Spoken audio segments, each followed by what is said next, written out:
Pitsay para lakuan ko ng 5 kilong baboy mamaya.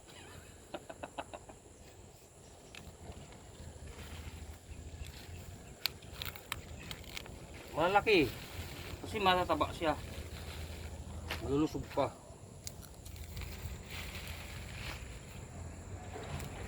Yung mura, tanggalan natin ng ugat.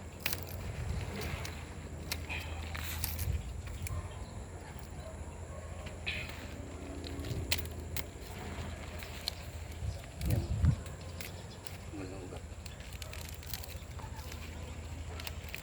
Ito ang pitsay na Tagalog na pitsay. Kung tawagin ito ay Philippine pitsay.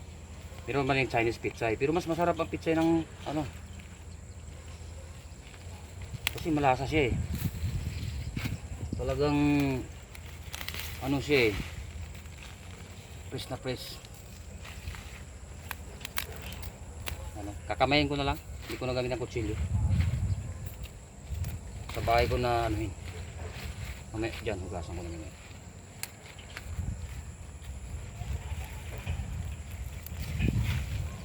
Harvest pag may time.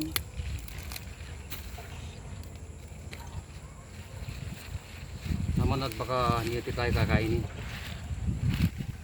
dito sa bangkan tayo.